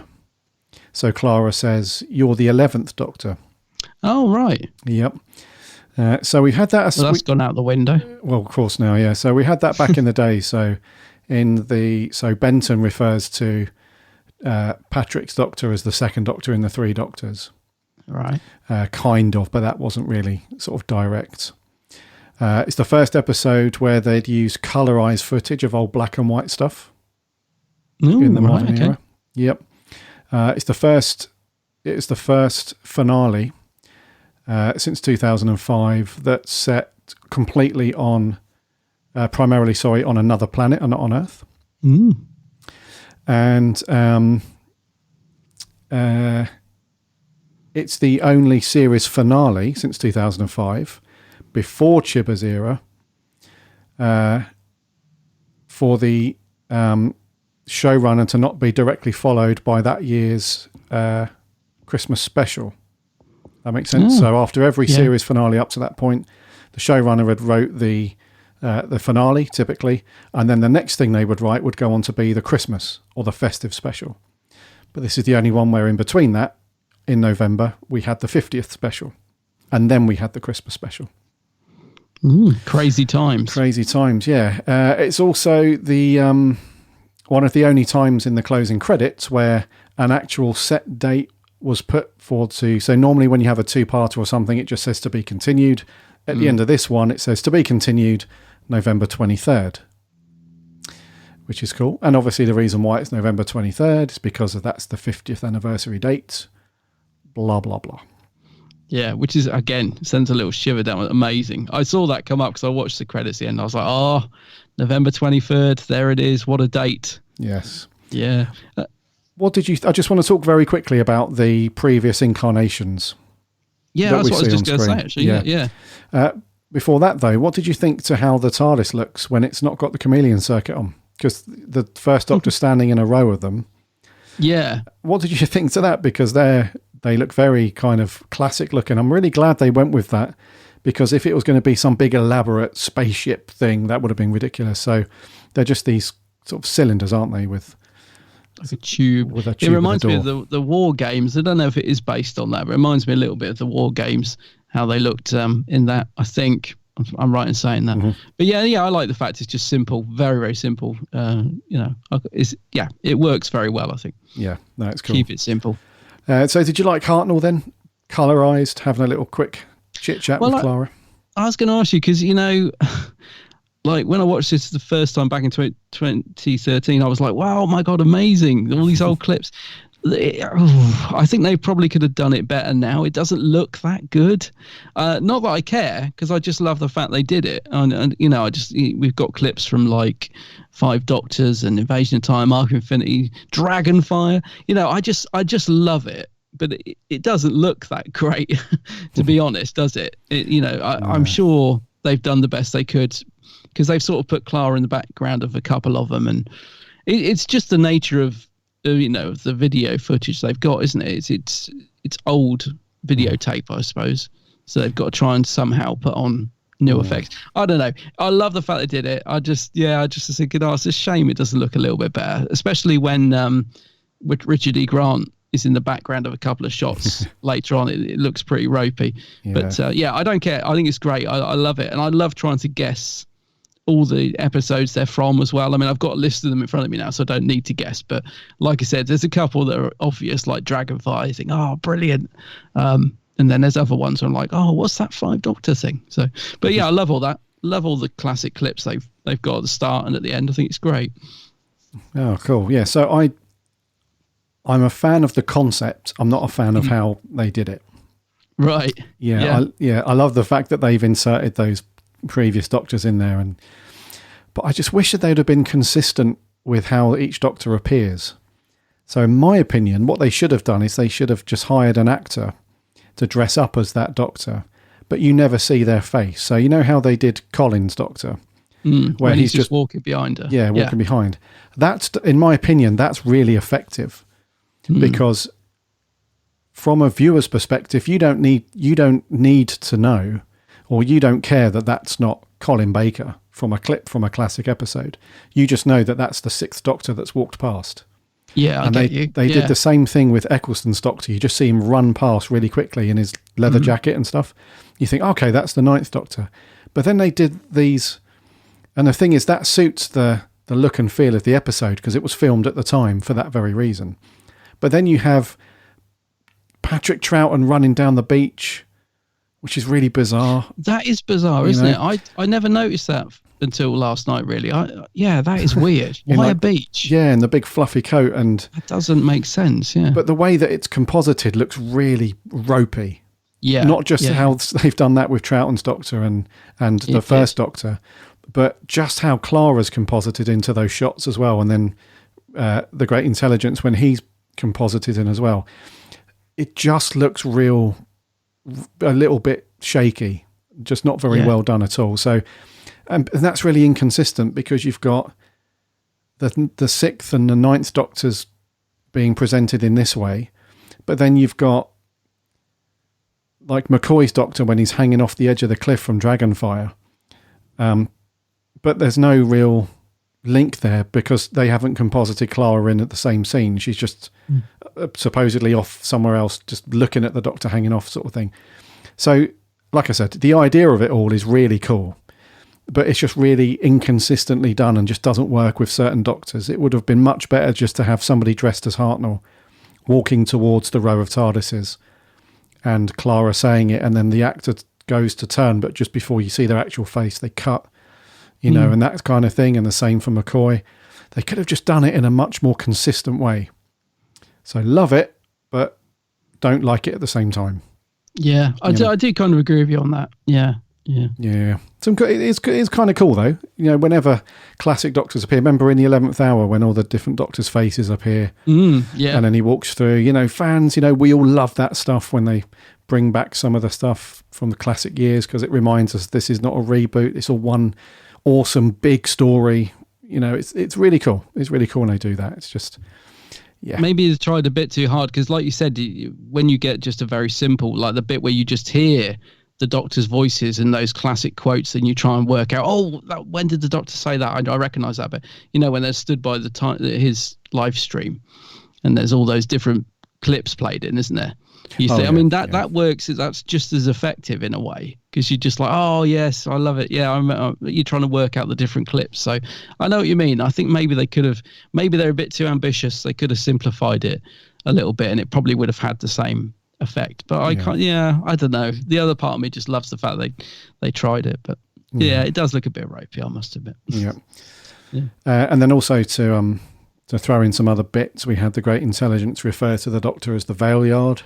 Yes, which again at the time I was like, they mentioned the Veil Yard, amazing. Yeah, and then there's the Beast and the Storm. The Beast, where's that from? So that's from, I think that's from the Christmas Invasion, right? I think the Sycorax leader refers to. I didn't recognise that, the Beast. But where it says the Storm, I thought it was the oncoming storm. That's what I would have said. Yeah. Did you pick up on that? Yeah, definitely. I was like, the storm? The oncoming storm, Pretty surely. sure. That's the yeah. What do you reckon to Richard E. Grant, by the way? I haven't really mentioned him. I mean, he's good, isn't he? But he's I don't think he's utilised enough, if you know what I mean. Yeah, he's not in it that much, is it? And although him and the Whispermen are kind of cool, the Whispermen obviously played by Paul Casey. Who else? Yes, of course. He's not really utilised. It's he comes across as a decent threat. Yeah, he does. He manages to get them all to Trenzalore, and he's got it in his head that he knows what he's going to do. He knows that the Doctor's time stream is kind of manifested itself as this physical thing that you can interact with. So he knows he's going to jump into it and enact his revenge on the Doctor and stuff. But again, it's down to Clara to save the day, which is a complaint we had through a lot of her she stories, she's too central to a lot of the stories during a lot of Moffat's era. But Richard E. Grant was okay. He played the really sort of cold, steely, quite threatening character pretty well, as you'd expect him to. He's got that kind of look about him, which is cool. I liked him in this. It's only just occurred to me as well that it probably means, you could do it, but I was thinking of him as the Shelker Doctor, like the one that they did the animation back in, whenever that was, because he, obviously looked just like Richard E. Grant, and so I was thinking, it would have been cool if they could have somehow incorporated him, into the 50th at the time as well. That would have been amazing. But I think he's good in it. He's just playing the sort of evil baddie, and he manages to just get the level right, I think, without going over the top. It's good. He's sort of popped up a couple of times. He's in the Snowmen, and he was in, what was the one where they go up the Shard? He was in that one as well. He pops up at the end. So, not bad. And he's in the Doctor's time stream now, whatever it is. So maybe we could see him again. I don't know. But he's good in it. Yeah. Yeah, he is good. The Whispermen look pretty cool, as you said. I think they look great. Yeah, again, I think they could have been used a little bit more, because they are proper scary. They're what I'd call a proper scary Doctor Who monster. Like when they do the whole open mouth teeth thing, they're creepy, really creepy. Yes. They look like Undertakers, don't they? Yes, they do. Is that the word? Undertaker? Ball bearers. That's it. Yeah. Sorry. Yes. Yeah. Yeah, that would have been kids behind the cushion sort of moments. I think they're proper, good scary monster. Yes. Okay, and then just very quickly, so Jenna Coleman in this as Clara. I know we've got our complaints about the character at certain points, but do you reckon she had a good episode? Yeah, I do actually. I mean, I'm not Jenna's biggest fan, as most people know, but I do think she was good in it. Yeah, I think she gets the character well, like in terms of what she's got to do in the story, and I think she does it well. Yeah, I liked Clara in this one. Yeah, same. I wish as soon as I saw those two blooming kids at the beginning, Archie and whatever, I was like, oh no. But thankfully they're not in it very long, and she sort of does the humour bit at the start quite well, and I thought Jenna was good in it. Cool. Yeah, I thought she had a good one. Yeah. Character involvement in the Doctor's overall story and stuff aside, she did have a good one for this particular episode. I would say. So Madame Vashra then, Niamh McIntosh, good, on form as always. Yeah, she was good. Catherine Stewart, Jenny Flint, also had a good one. Yes, it's good. I mean, that scene when she starts crying because she says, "Oh, I think I've just been killed," and all that. Really good stuff from her. Yeah. And then lastly, Matt Smith. So at this point in his career as the Doctor, he obviously knows that he's made the decision to leave at this point. This is the whole point of these next few stories to lead up to his departure and stuff like that. So doesn't feel any different to me than the 11th Hour and Series 5 and all that stuff. He's just so consistent, as the Doctor is just awesome, just really, really good, and still even, he doesn't take his foot off the gas, even though he knows he's going and these, the last few stories, just really giving it his all still. I absolutely love Matt. He's one of my favourite doctors, and I could just gush. Honestly, I just think he's great, and he does the humour well. He's quite sort of he's a little bit more cantankerous and grumpy and that in this episode, which is exactly what it calls for. But my God, does he handle the emotional scenes well? Like when Matt's doctor gets emotional, you are like on the edge of tears. He really delivers a great performance. And when they first mentioned Trenzalore, his face just says it all. Yeah, he's so good, Matt. Such a good doctor. Yeah, definitely one of my favourites. Yeah, agree. And some of the scenes in this are just fantastic. He goes from that very silly, having a laugh doctor when he first sees Clara and stuff. Oh, with the blindfold, yeah, and all that, and then he just, click of the fingers, he's into when he hears the word Trenzalore and stuff, his face just changes and his demeanour changes, and that whole stuff, the things with River, and that whole sort of climax as well, where the great intelligence has leapt into his time stream and he's being tortured and stuff. It's heartbreaking. He plays it so well. He's just awesome. He works well with the other cast as well, doesn't he? Which is a thing. You know what I mean? He's like, he does have great chemistry with whoever he's in a scene with. I think that's the good thing about Matt. Like whether it's Clara or River or the great intelligence, he just seems to always work well against the actor he's with, Matt. Yes. Yeah, he's just excellent. Very cool. Yeah, no, I agree, dude. Absolutely agree. Okay, anything else you want to mention, dude, before we slap a score on this one? Yeah, I do. There is one thing I think we ought to mention is the big reveal at the end, which I think was an OMG moment, wasn't it? How did we forget that? With introducing John Hurt as the Doctor. So just to so there was absolutely no mistake, there was no confusion. It's there in great big bold writing, John Hurt as the Doctor, and you're like, what? Who's this? And Matt's face when the Doctor's face when he sees him and's like, what are you doing here? And all this sort of stuff.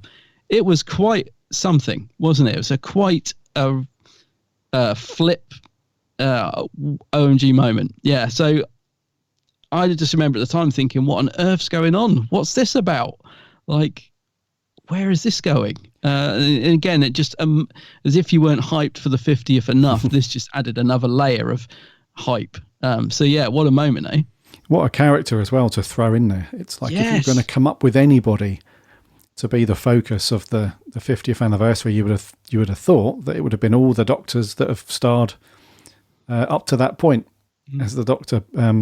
But to just create another Doctor just out of nowhere. And it was a mind melter as well. It was. Yeah. I remember watching it at the end thinking, this isn't right. Is this... The Doctor hasn't regenerated. Numbers and all that, yeah. Yeah, the Doctor hasn't regenerated, so this is not the new Doctor. John Hurt isn't now going to be the Doctor for the next 2 or 3 years or whatever. So what's this all about? It was really cool. Just got your brain ticking and everybody talking. It was awesome, yeah. And the way that they did it as well was really cool. Just those last few minutes of the episode, it wasn't like a Clara or the Doctor having some kind of flashback and seeing that Doctor at some point. It was just completely removed out of his mind and out of his consciousness. And then bang, just right at the end, it's like, huh? But the thing is, though, it was interesting. Although I've just said that, when the Doctor sees him, even from behind, he knows exactly who he is instantly. Yeah. So I think the Doctor's sort of out of sight, out of mind, I think. So he hasn't really forgot him out of his consciousness. But yeah, when he sees him, it's amazing. When he turns around and it's just again, it's just shivers down the spine, isn't it? Definitely, man. Yeah, a really great moment. I'm going to say, I wondered if they could have somehow worked it to be that he was like the Valiard or something, but no, he's kind of his own thing, the War Doctor, and it's a strange thing to do, to throw in a Doctor that we don't know anything about. I think it's a brave move on Moffat's part. I think it works. I mean, it did kind of throw the whole number system out the window, but that's kind of gone even more out the window now anyway with the Timeless Child. So I don't think it's a big deal in terms of how it affected the Doctor's timeline, but it was a bold move, and we all know why Moffat did it, because he was stressing his head off over the Day of the Doctor because he hadn't got any sort of anybody on board. Didn't he say he hadn't even got Matt contracted at that time or something? He had nobody sort of contracted for for the 50th. It was all really last minute stuff or something. I don't know if the Moff is exaggerating, but I remember him saying like he hadn't sort of got any other doctors. He had to have a backup. He'd got John Hurt on board, and he felt like that was his safety net, that he'd at least got him, if nothing else, and that's why he introduced him, I think.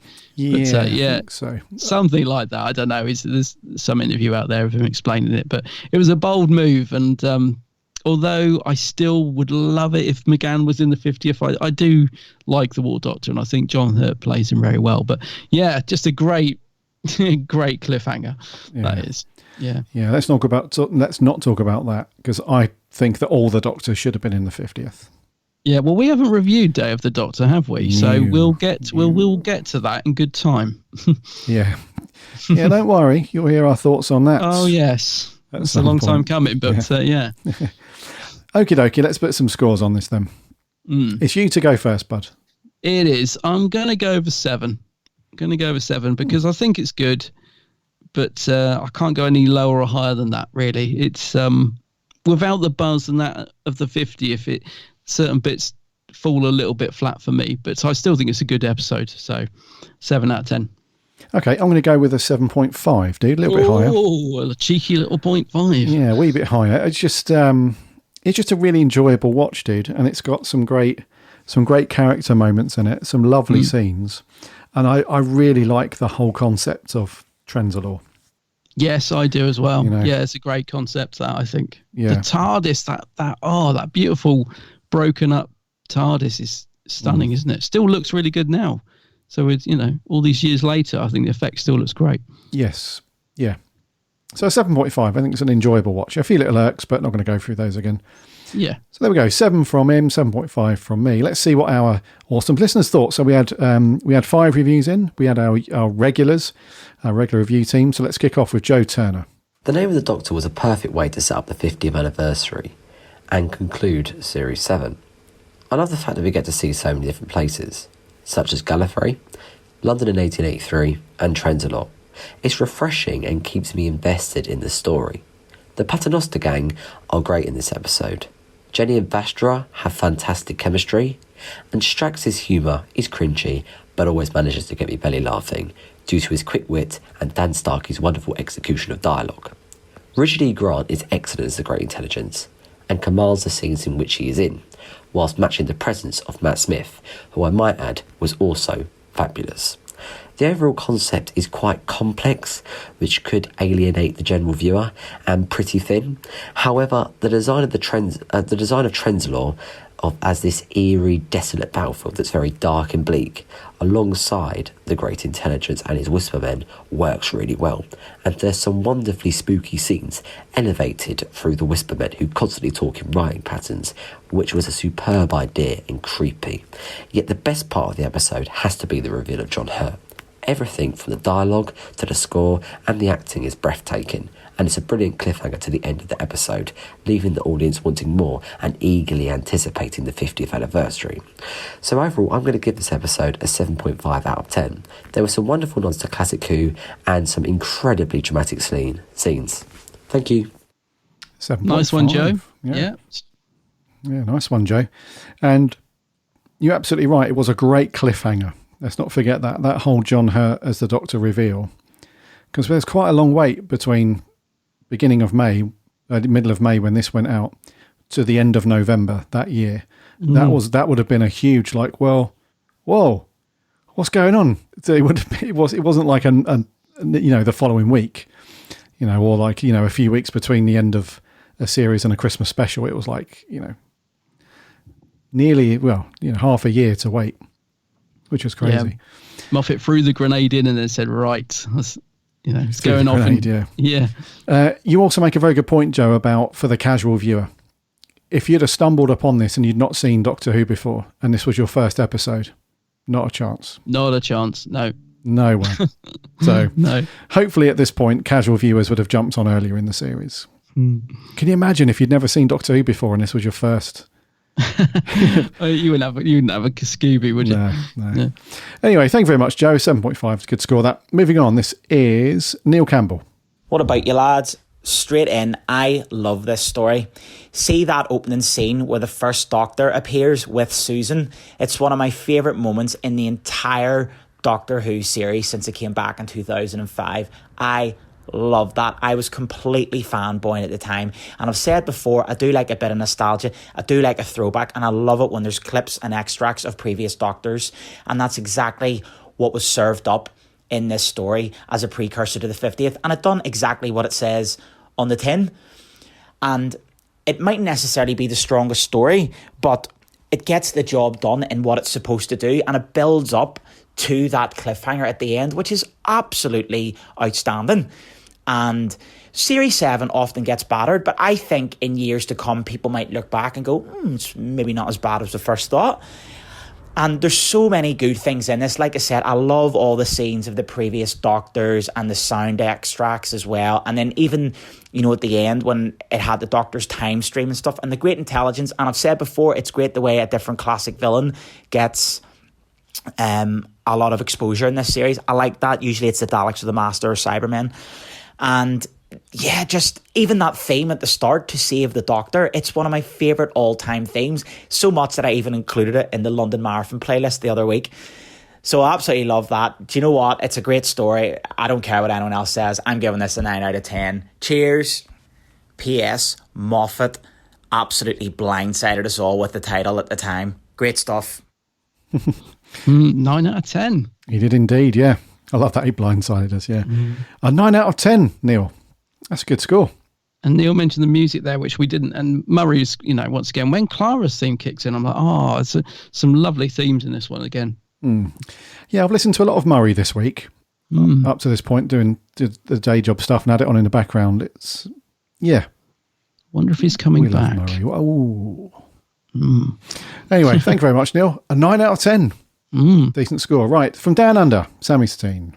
Hey, Gary and Adam, Sammy Satine here. So, the name of the Doctor. I like the Whisper Men, the Trance, the Great Intelligence, and it's always good to see Vastra, Jenny and Strax, and on this occasion, River too. As a finale to Series 7, it worked. As an episode on its own, it leaves the casual viewer behind. It's nice to see the late great Sir John Hurt at the end. Did you know Stephen Moffat had no ending to this story until he worked out what he was doing for the 50th? Jenna was the only one contracted at the time, and he'd promised the BBC the Doctor Who equivalent of the Olympics.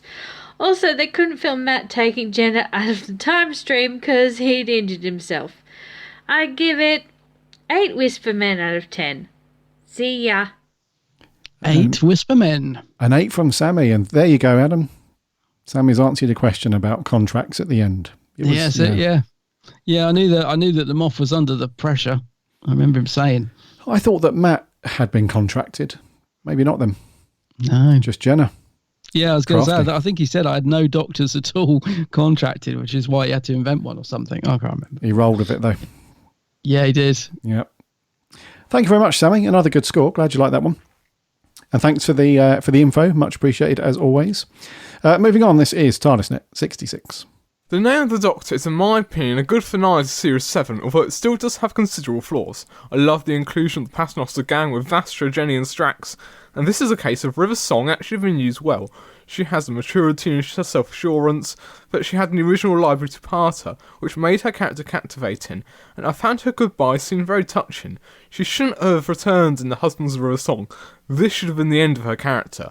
Has strong themes about the reputation of the Doctor, and Richard T. Grant puts in a strong performance, but is still unable to revive the Great Intelligence after how awfully his character and then his villains were handled in The Snowmen.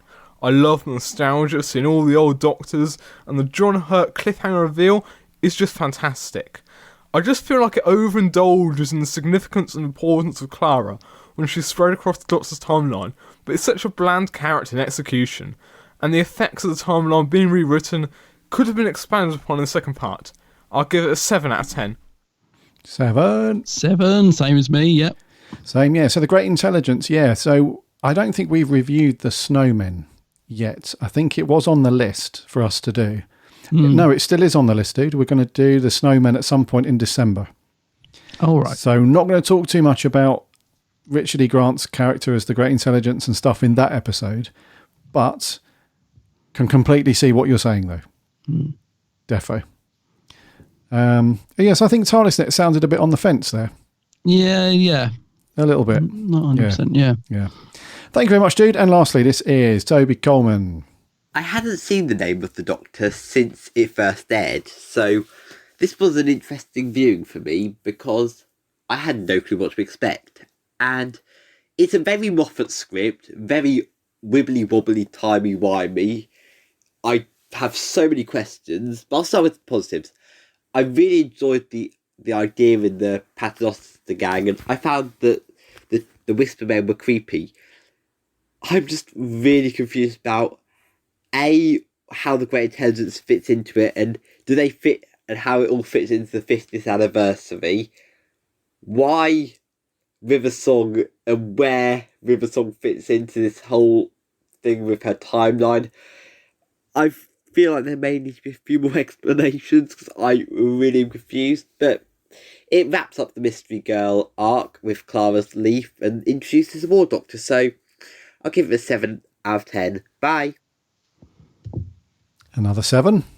That bloody leaf. Well, it causes a lot of confusion. You're not the only one, Toby. Yep.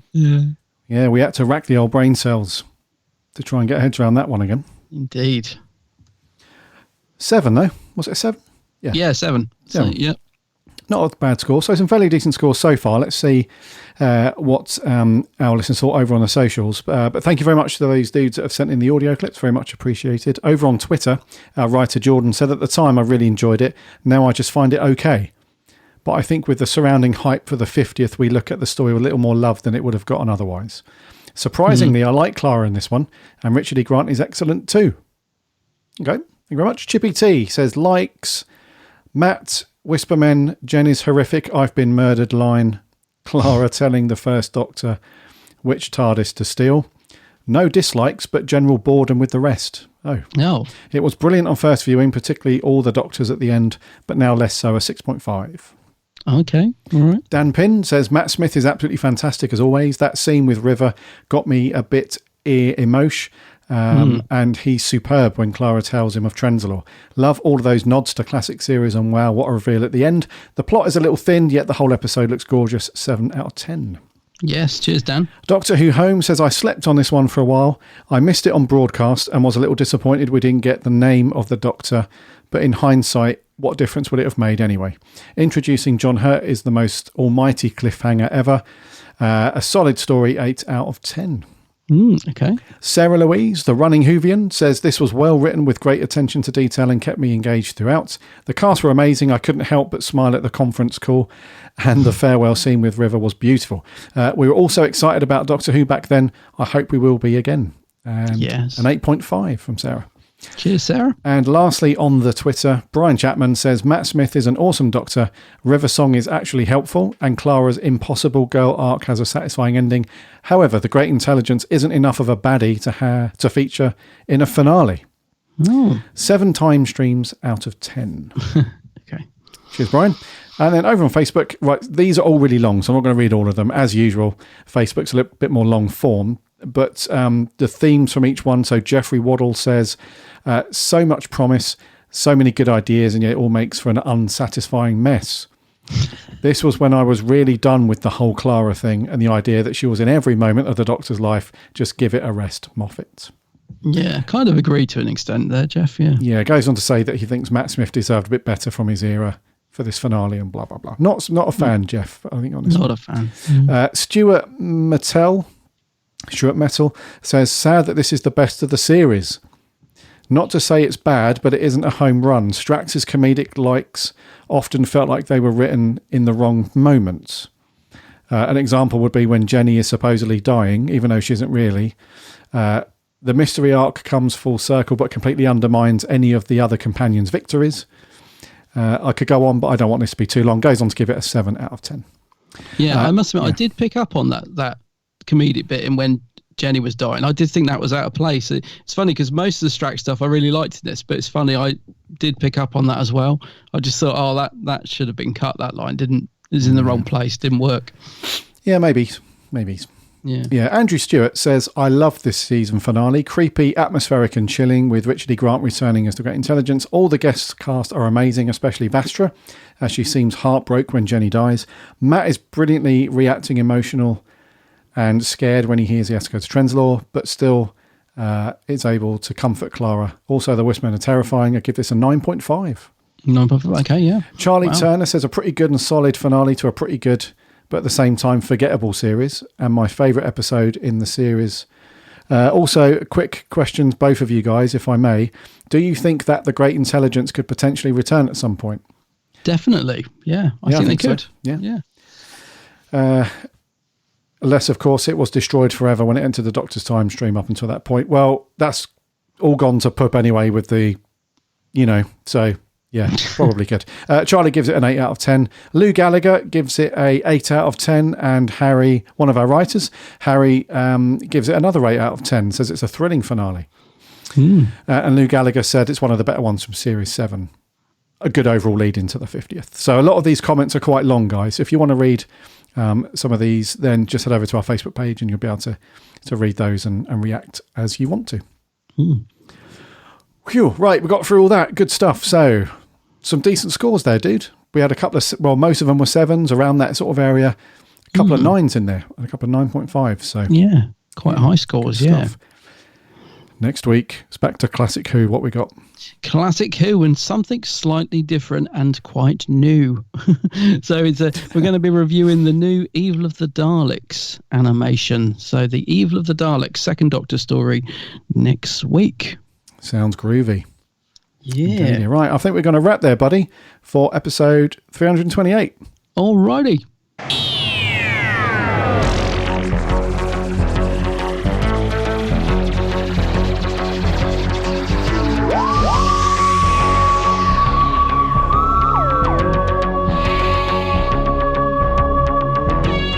Thank you for listening to episode 328 this week. It's been great to have you here, listen to us waffle on around everything to do with Doctor Who.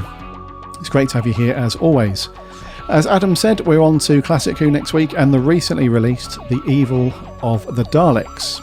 So get your recently purchased Blu-rays and DVDs watched, because we'll be asking for your thoughts as always on that review story. In the meantime, remember to follow this podcast on whatever app or whatever service you get your podcasts on.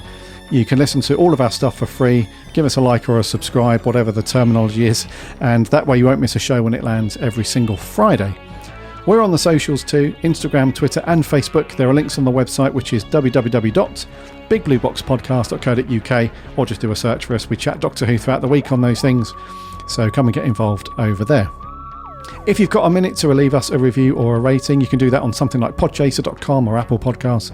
That'd be awesome, because that helps us out loads and loads. And thank you to those that have left comments recently. We get a fair few of those throughout the months and so on. So yeah, if you've listened and you've liked the show and you've left a review, thank you so much. That's very awesome.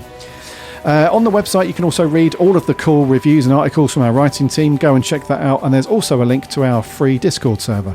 So that's another way where you can come and interact and hang out with loads of other cool Doctor Who fans, all chatting plenty of Doctor Who. So come and get involved over there. That's free. And as always, remember, very important this, remember to go and check out Adam's channel over on YouTube. It is The Geek's Handbag. Yes, go and have a look at all my vids, and I'm also on all the socials, Twitter, Facebook, and Gram of the Insta. Under the same name, of course, The Geek's Handbag. So go and check out all of Adam's stuff, get comfy, get a drink, watch all of Adam's reviews and everything. It's very cool, so go and check all that stuff out. Until next week, my name's Gary. My name's Adam. And remember... Allons-y.